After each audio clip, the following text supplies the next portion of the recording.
She can finally drink in the United States. She's 21, 21, 21. Episode 21, 21, 21.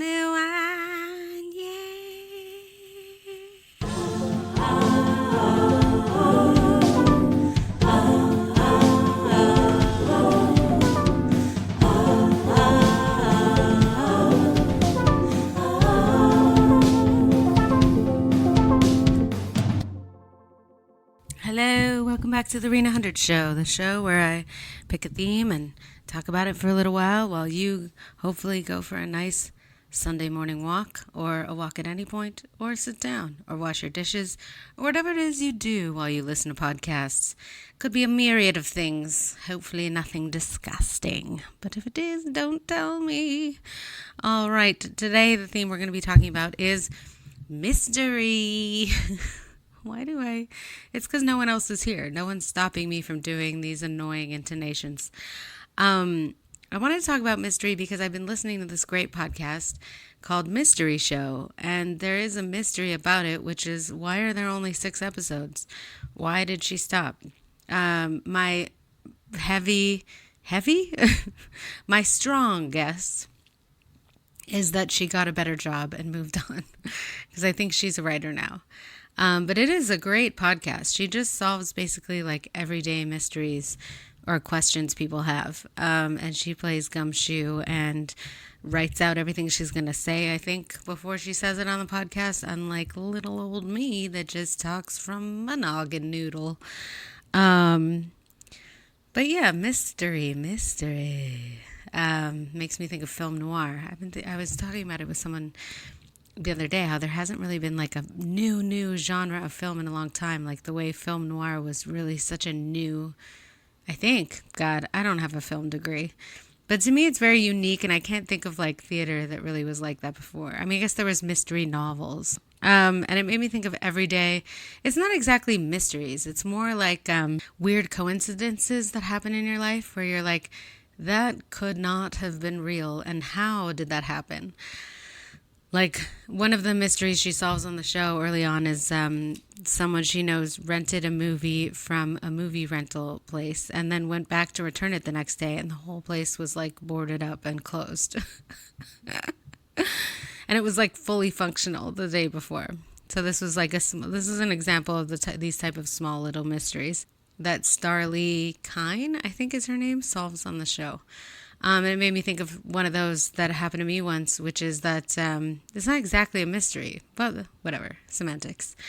I was at a roller rink, I think it was for a friend's birthday party, and I saw a man that looked exactly like someone I had dated years ago. And it was a very dramatic situation with the relationship. And I saw someone who looked exactly like him, but wasn't him, and was wearing the exact replica of Marty McFly's outfit in Back to the Future 2, like with the shiny rainbow hat and everything. And he was just playing one of the arcade games, and I was like, this really feels like that person traveled in time to the future, like in that outfit from then. Because he looked the same age as he was then, not the age he is now, you know? Anyway, so that's an example of like a real life, like, it's more just like a mysterious happening than a mystery. But something where you're like, somebody, that wasn't real. That couldn't have been real. How was that? How did that happen? How did they look so alike? Maybe time travel is real. Is real. And then it made me think of... mystery as in unknowns. They're the things that keep you up at night, the things you wonder about. Like, for example, I had a roommate that I hated who found a way to kick me out unjustly, and who was like a big proponent of housing for people. And then she basically like forced me out and made me homeless. And you know what I'm talking about. Hypocrites. So, and I was fine. I know you're thinking like, you must have been a bad roommate. No, I lived there much longer than her. I cleaned up after myself. I was generally quiet, not home that much. Okay, fine. Maybe I meditated sometimes in the living room, and that's a little weird, but all in all, I think I was okay. The walls were a little thin, but it was an old house. Anyway, so like a mystery in my mind is like, did karma ever get her? And I'll never know, you know? I'll never know if karma ever got her or what happened with that. Because she had an intention of purchasing the place, I think, is why she forced me out, which is like some classic landlord shit. I don't know. Did she buy the place? Did she leave? Did something bad ever happen to her because she did that to me? Or is life just really not fair? And that's something I'll just have to leave unanswered because she's out of my life and I never want to think about her again. Except I guess I'm talking about her on my podcast.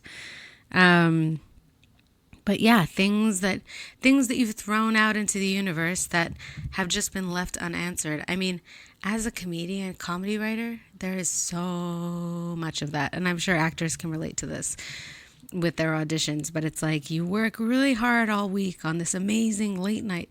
Is it amazing? I mean, I guess not. I've never gotten a job.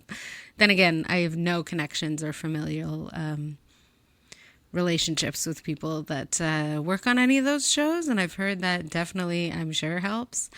But some people just, I think, if they have a good packet, get the job. I don't know. But I've sent in so many. It's got to be at least 30, 35 packets at this point to like every late night show you've heard of. And you write it, you work hard on it, you send it in, and then the end, you never hear back. You don't know if the person reading it ever chuckled or what they thought. It's just, you're just throwing something out there like a big bubble into the world, and it just flies away from you until it pops. Another mystery, of course, is what other people think of me. And it's not just what other people think of me. It's like, what do I not know that I don't know about myself and the way that I am? Like what?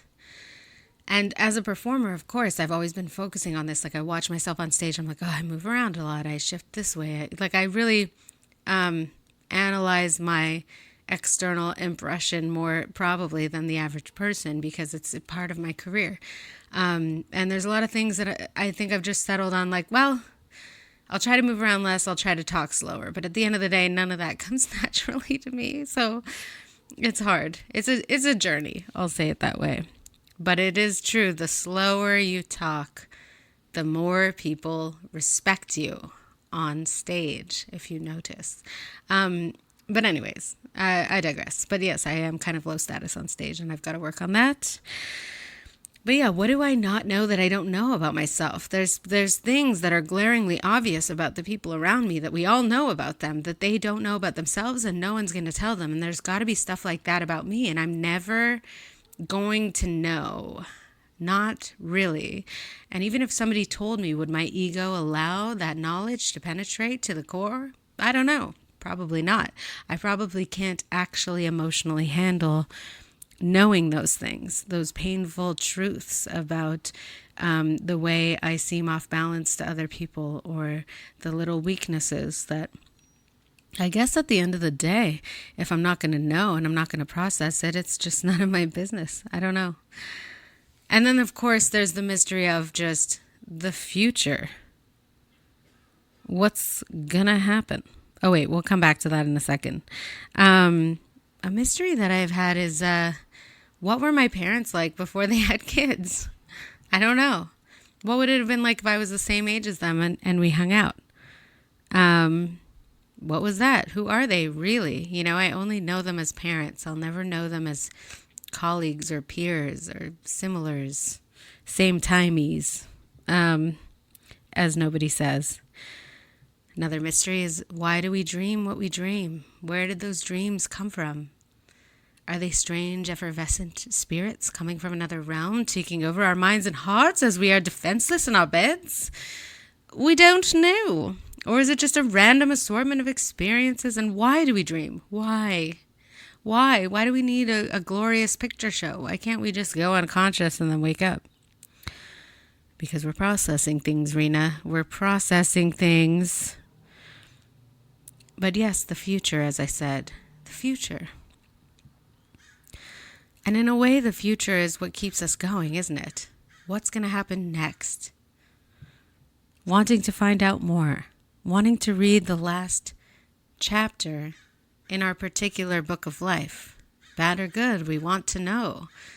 We all want to know how the story ends. I mean, it reminds me of this really frustrating concept I heard about once, about how life is like a movie that's playing in a movie theater. You come into the movie late and you leave before you get to see the ending. Where's it all going? What's humanity's purpose? And we're just left with more question marks, aren't we? Just trotting along slowly towards the grave. Some quickly, some slowly. But in a way, we need mystery, don't we? Because after all, as no one says, curiosity kept the cat alive.